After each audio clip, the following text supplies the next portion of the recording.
Hello दोस्तों, नमस्कार। आप सभी का स्वागत है आपके अपने यूट्यूब चैनल एक्सेस एकेडमी पर। दोस्तों, आप सभी की आगामी परीक्षाओं को ध्यान में रखते हुए प्रस्तुत है एग्जाम टाइम सीरीज, जिसमें हम राजनीति विज्ञान या नागरिक शास्त्र के सभी टॉपिक्स को रिवीजन के रूप में चैप्टर वाइज पढ़ रहे हैं, जो आप सभी की आगामी परीक्षाओं जैसे TGT, PGT, LT grade, GIC प्रोक्ता, government degree college, assistant professor, Kendriya Vidyalaya Sangathan, D triple SB और नेट जेआरएफ के लिए बहुत ही उपयोगी है।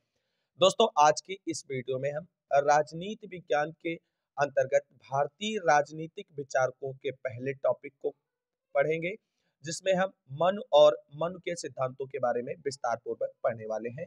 तो आइए दोस्तों, शुरू करते हैं आज का ये वीडियो शुरू करने से पहले छोटी सी रिक्वेस्ट है कि प्लीज वीडियो को लाइक करें, दोस्तों में शेयर करें। जितने भाई बहन चैनल पर पहली बार विजिट कर रहे हैं और आगे की तैयारी को फ्री ऑफ कॉस्ट जारी रखना चाहते हैं, तो प्लीज चैनल को सब्सक्राइब करके बेल आइकन जरूर दबाएं आगे की तैयारी को फ्री ऑफ कॉस्ट जारी रखने के लिए। तो दोस्तों, भारतीय राजनीतिक विचारकों का ये पहला वीडियो है, जिसके अंतर्गत हम लोग पढ़ने जा रहे हैं मन और मन के सिद्धांतों के बारे में। तो दोस्तों, शुरू करते हैं भारतीय राजनीतिक विचारकों का ये पहला वीडियो, जिसमें पढ़ने वाले हैं मन के बारे में। तो धर्म सूत्र, धर्मशास्त्र व टीकाओं में विभाजित हिंदू कानूनी साहित्य में राजनीतिक चिंतन की दृष्टि से धर्मशास्त्र सर्वाधिक महत्वपूर्ण है। धर्मशास्त्रों में सर्वप्रमुख स्थान मानव धर्मशास्त्र यानी मनुस्मृति का है, जिसके रचयिता आचार्य मनु है। मन को वैदिक सभ्यता का समकालीन मान सकते हैं। ईसा से लगभग 1000 वर्ष पूर्व पौराणिक दृष्टि से मन को मानवता का प्रथम शिक्षक माना जाता है, जिसने समाज में मनुष्य के ज्ञान को महर्षि भृगु के सामने प्रकट किया। मनुस्मृति एक व्यापक आयाम वाला ग्रंथ है, जिसमें मनुष्य के संपूर्ण सामाजिक जीवन की व्यवस्था की गई है। इसमें 12 अध्याय तथा 694 श्लोक हैं। कुछ पुस्तकों में 685 श्लोक भी दर्ज हैं। तो दोनों संख्याएं आप सभी को यहाँ पर ध्यान रखनी है।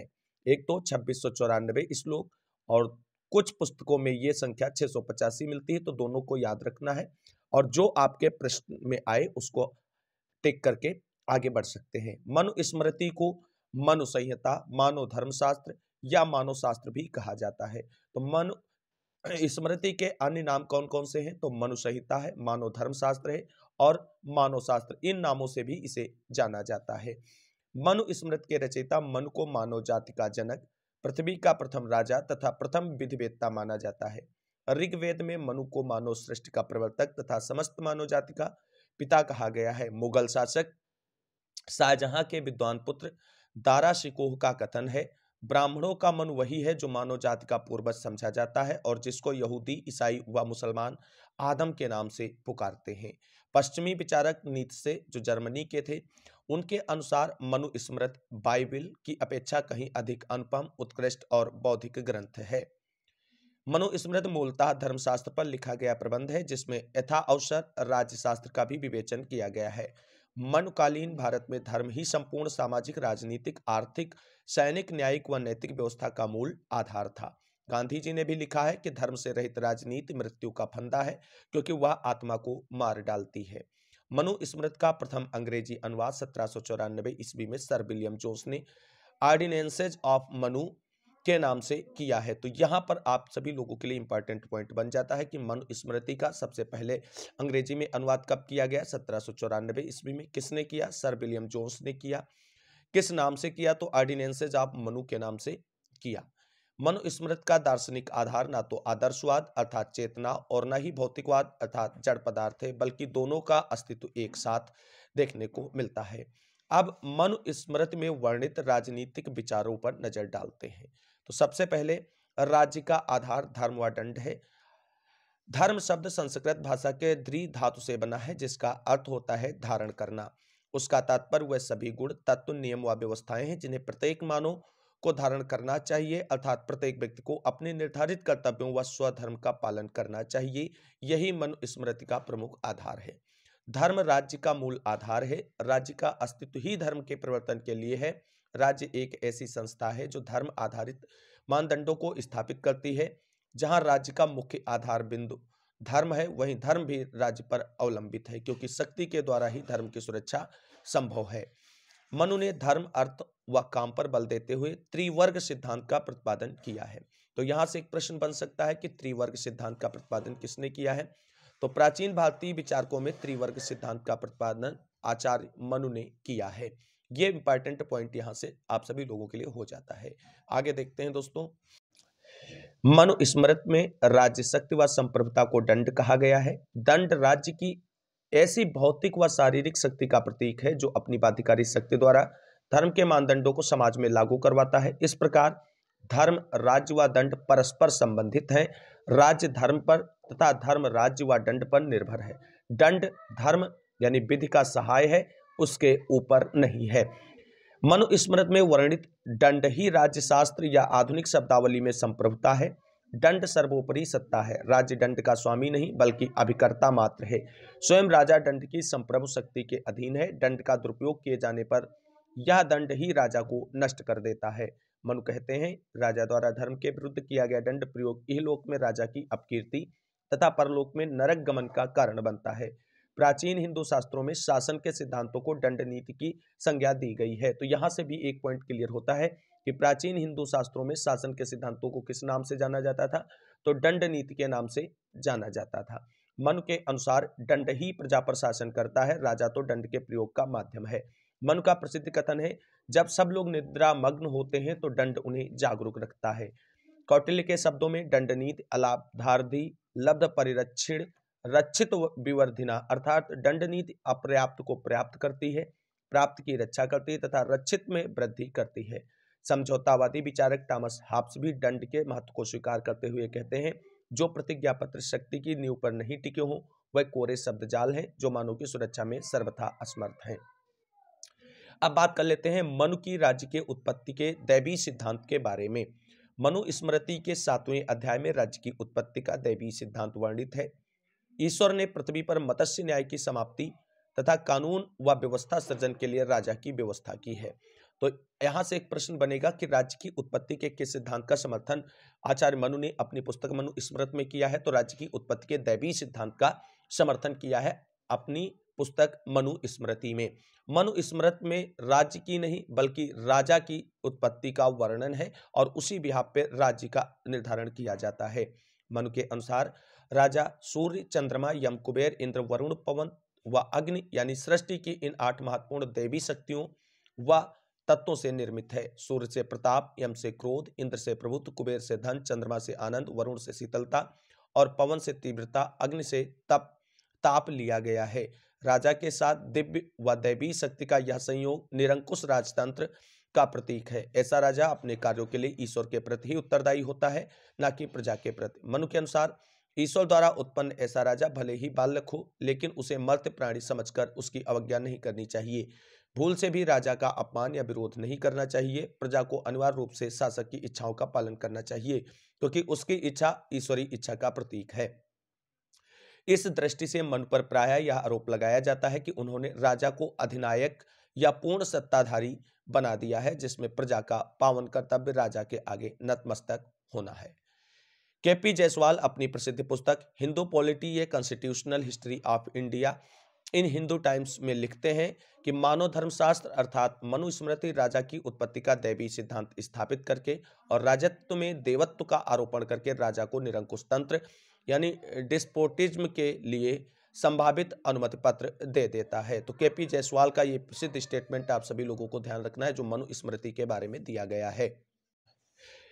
मनुस्मृति की बजाय शुक्रनीति व महाभारत के शांति पर्व में ज्यादा यथार्थवादी दृष्टिकोण है। शुक्राचार्य के अनुसार प्रकृति के 3 प्रकार के गुण होते हैं, सतोगुण प्रधान, रजोगुण प्रधान व तमोगुण प्रधान राजा।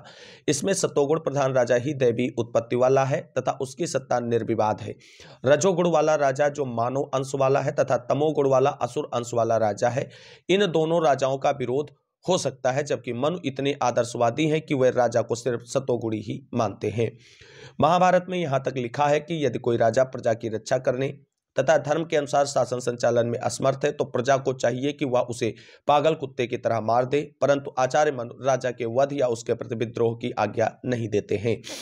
अगर हम आधुनिक पाश्चात्य राजनीतिक चिंतन की भाषा में कहें तो मनु बल प्रयोग यानी शक्ति को राज्य का आधार मानते हैं, और इस संदर्भ में हम मनु की तुलना निकोलो मैकियावेली या टॉमस हॉब्स से कर सकते हैं, जो शक्तिवादी यथार्थवादी दृष्टिकोण के समर्थक हैं। मनु के राजनीतिक विचार हाब्स के विचारों से ज्यादा साम्यता रखते हैं और राज्य की उत्पत्ति से पूर्व की दशा को हाब्स प्राकृतिक दशा कहते हैं। तो आचार्य मनु अराजकता की स्थिति, दोनों विचारक प्रजा की रक्षा के लिए सारे अधिकार प्रभु सत्ताधारी को सौंप देते हैं तथा पूर्ण सत्तावाद का समर्थन करते हैं, परंतु मनु ने राजा को धर्म के अनुशासन में रखा है और ऐसा अनुशासन प्लेटो, मैकियावेली व हाब्स तीनों के प्रभु सत्ताधारियों पर नहीं है।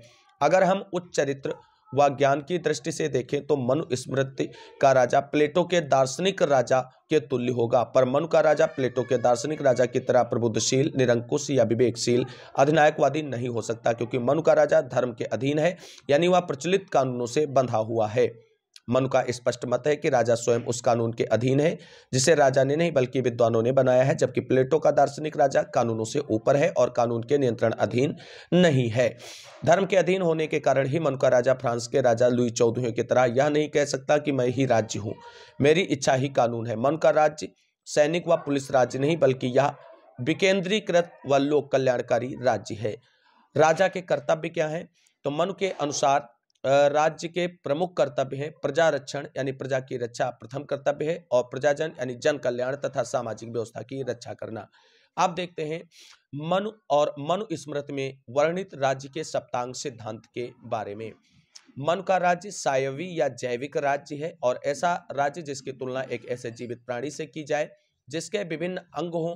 कौटिल्य के अर्थशास्त्र, शुक्र नीति तथा अनेक प्राचीन भारतीय राजनीतिक विचारों ने सप्तांग सिद्धांत का विवरण दिया है, पर इस सिद्धांत के मूल प्रवर्तक हम आचार्य मनु को मान सकते हैं।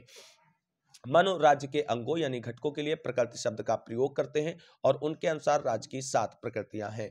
तो मनु के अनुसार राज्य की कितनी प्रकृतियां हैं? तो कुल 7 प्रकृतियां हैं, ये चीज ध्यान रखना है। मनु के अनुसार राज्य की जो 7 प्रकृतियां हैं उसमें पहला है स्वामी, जिसे हम राजा कहते हैं। दूसरी प्रकृति है जिसे हम अमात्य कहते हैं, जिसे मंत्री कहा जाता है। तीसरी प्रकृति पुर है, जिसे किला, परकोटा या राजधानी भी कहते हैं। चौथी प्रकृति राष्ट्र है। राष्ट्र के अंतर्गत राज्य की भूमि व उसमें निवास करने वाली जनता आती है। यह कौटिल्य के जनपद के तुल्य है। जो मनु का राष्ट्र है वो कौटिल्य के जनपद के समान है। पांचवी प्रकृति जो है वो कोष है, जिसका अर्थ खजाना या राजकोष होता है। दंड छठी प्रकृति है, जिसका अर्थ है राज्य की रक्षा करने वाली शक्ति यानी सेना। सातवीं प्रकृति जो है वो है सुहृद यानी अंतर्राष्ट्रीय राजनीति में राज्य के सहायक या मित्र देश। मनु स्मृति के अनुसार ये प्रकृतियां क्रमिक हैं, अर्थात इनका महत्व क्रम अनुसार है। राज्य का सबसे महत्वपूर्ण अंग है स्वामी, फिर अमात्य, फिर क्रमशः और अंग आते हैं। अब मनु स्मृति व विदेश नीति यानी परराष्ट्र नीति के बारे में देखते हैं। परराष्ट्र नीति के संदर्भ में हम मंडल सिद्धांत, षाटगुण्य नीति व 4 उपायों की चर्चा कर सकते हैं, और इसके अंतर्गत परराष्ट्र नीति जो है वो पूरी समाहित हो जाती है, जिसका वर्णन आचार्य मनु ने अपनी मनु स्मृति में किया है। पहला है मंडल सिद्धांत। तो मनु स्मृति के अनुसार विजुगीष राजा को केंद्र बिंदु मानकर कुल 12 राज्यों का एक मंडल होता है, और यह कौटिल्य के मंडल सिद्धांत के ही समान है। बात करते हैं षाटगुण्य नीति क्या है। तो षाटगुण्य नीति का अर्थ होता है 6 लक्षणों वाली नीति। यह कूटनीति व राज्य शिल्प का आधार है। इस नीति के अंतर्गत यह बताया गया है कि अलग अलग परिस्थितियों में दूसरे देशों के प्रति किस प्रकार की नीति अपनाई जानी चाहिए। षाटगुण्य नीति वैदेशिक संबंधों के क्षेत्र में विवेक सम्मत विकल्पों का विवेचन करती है। षाटगुण्य नीति के 6 लक्षण होते हैं। पहला है संधि। यह 2 समान शक्तिशाली राज्यों के बीच का समझौता है, जिसे संधि के नाम से जानते हैं। दूसरा है विग्रह। यह संधि का विलोम है। इसमें कूटनीतिक संबंध तोड़ लिए जाते हैं और स्थिति तनावपूर्ण रहती है, किसी भी क्षण युद्ध हो सकता है। तीसरा है यान या अभियान। वास्तविक युद्ध व आक्रमण को यान या अभियान के नाम से जानते हैं। वहीं चौथी है नीति, वो है आसन यानी तटस्थता की नीति, जिसमें शत्रुओं को आपस में लड़ने दिया जाए तथा अपने तक आंच न आने दी जाए। साथियों, ये जो षाटगुण्य नीतियां हैं इनके सीधे सीधे अर्थ परीक्षाओं में पूछ लिए जाते हैं, तो ये बहुत इंपॉर्टेंट है, आप सभी को ध्यान रखना है। पांचवी जो नीति है वो है संश्रय। इस नीति के तहत दुश्मन से पीड़ित राजा अपनी प्रयोजन सिद्धि के लिए अन्य शक्तिशाली राजा की शरण लेता है। छठवीं जो है वो है द्वैधी भाव। द्वैधी भाव के संदर्भ में मनु व शुक्र का तात्पर्य एक है। वह नीति जिसके तहत सेना के 2 भाग किए जाते हैं। एक भाग सेनापति के नेतृत्व में युद्ध मैदान में जाता है, वहीं दूसरा राजधानी की सुरक्षा में राजा के नियंत्रण में रहता है। कौटिल्य की षाटगुण्य नीति के अंतर्गत द्वैधी भाव का तात्पर्य है एक राजा से शांति की संधि करके दूसरे के साथ विग्रह की नीति को अपनाना। फिर अब उपायों पर चर्चा करते हैं। उपाय विदेश नीति के सफल संचालन के लिए जो साधन या तरीका अपनाया जाता उसे हम उपाय कहते हैं। उपाय 4 है, साम दाम दंड और भेद। साम क्या है? अर्थात शांति की नीति को हम साम कह सकते हैं। अपने से शक्तिशाली राजा के प्रति समझाने बुझाने वाली यही नीति सबसे उपयुक्त मानी जाती है। अब बात करते हैं दाम। तो धन या उपहार के माध्यम से शक्तिशाली राजा को संतुष्ट करना या तुष्ट करना ही दाम कहलाता है। तीसरा उपाय है भेद, यानी राजाओं में आपस में फूट डालना या शत्रु राज्य के पदाधिकारियों में फूट डालना और अपना स्वार्थ सिद्ध करना जो है वो भेद कहलाता है। और चौथी जो उपाय है वो है दंड, बल प्रयोग या युद्ध। यह अंतिम उपाय है, यानी इसका उपयोग अंत में करना चाहिए जब बाकी 3 उपाय सार्थक सिद्ध ना हो। निर्बल राजा को साम व दाम के उपाय काम में लेने चाहिए, जबकि शक्तिशाली राजा को दंड व भेद की नीति से बहुत लाभ होगा। अब मनुस्मृति में दंड व्यवस्था का वर्णन क्या है उस पर नजर डालते हैं। मनु ने दंड व्यवस्था के 3 सिद्धांतों निरोधात्मक, सुधारात्मक व परिशोधनात्मक का समन्वय किया है। मनु की दंड व्यवस्था अरस्तु की दंड व्यवस्था की तरह समतावादी नहीं है। समान अपराध के लिए ब्राह्मण कम दंड का जबकि शूद्र ज्यादा दंड का अधिकारी होता है, जबकि तार्किक रूप से ब्राह्मण को शूद्र की तुलना में कठोर दंड मिलना चाहिए, क्योंकि वह ज्ञानवान व बुद्धिजीवी होने के बावजूद अपराध करता है, जबकि शूद्र अज्ञानतावश ऐसा करता है। इस प्रकार मनु की न्याय व दंड व्यवस्था विभेदीकृत व्यवस्था कहलाती है। मनु ने पुरुषों की बजाय स्त्रियों के लिए हल्के दंड का विधान किया है। मनु ने दंड के 4 प्रकार बताए हैं। पहला है वागदंड, यानी डांटना फटकारना। दूसरा है धिक दंड, यानी धिक्कारना। तीसरा है आर्थिक दंड, यानी जुर्माना। और चौथा है वध दंड, यानी शारीरिक ताड़ना। मनु का राजनीतिक अर्थशास्त्र क्या कहता है? तो राज्य संचालन के लिए कोष की महती आवश्यकता होती है और मनु ने खजाना भरने के लिए 4 प्रकार के कर लगाने की व्यवस्था की है। पहला है बलि, शुल्क, दंड व भाग। ये 4 प्रकार के करों का उल्लेख किया गया है मनु स्मृति में आचार्य मनु की तरफ से। पहला बलि क्या होता है? यह कर भूमिपतियों पर लगाया जाता था, वह स्वैच्छिक था। दूसरा है शुल्क, चुंगी के समान होता था यह कर और यह व्यापारिक वस्तुओं पर लगाया जाता था। तीसरा है दंड, अपराधों पर लगाया गया जुर्माना जो है वो दंड कर कहलाता है। चौथा है भाग, यानी भूमि कर, यानी लगान के रूप में जो वसूला जाता था उसे भाग कहते थे। मन के अनुसार जिस प्रकार जोंक, बछड़ा व मधुमक्खी अपने खाद्य थोड़े थोड़े ग्रहण करते हैं, उसी प्रकार राजा को प्रजा से थोड़ा थोड़ा वार्षिक कर ग्रहण करना चाहिए। और ये स्टेटमेंट बहुत ही महत्वपूर्ण है दोस्तों, और कई बार परीक्षाओं में पूछा गया है, तो आप सभी को ध्यान रखना है। मनु की सामाजिक व्यवस्था क्या थी? तो मनु स्मृति में सामाजिक व्यवस्था के 2 प्रमुख अंग हैं। एक है वर्ण व्यवस्था, दूसरी है आश्रम व्यवस्था। मनु की वर्ण व्यवस्था में 4 वर्ण हैं, ब्राह्मण, क्षत्रिय, वैश्य व शूद्र। यह वर्ण व्यवस्था श्रेणीबद्धता, असमानता व अमानवीयता की पोषक है। इसमें ब्राह्मण वर्ग को समाज में सर्वोच्च स्थिति प्रदान की गई है तथा शूद्र को निम्नतम स्थिति प्रदान की गई है। मनु शूद्रों के लिए अपपात्र, यानी वह लोग जिनके पात्र का व्यवहार नहीं किया जा सकता, शब्द का प्रयोग किया गया है। तो यहां से प्रश्न बन सकता है कि मनु स्मृति में शूद्रों के लिए किस शब्द का प्रयोग किया गया है?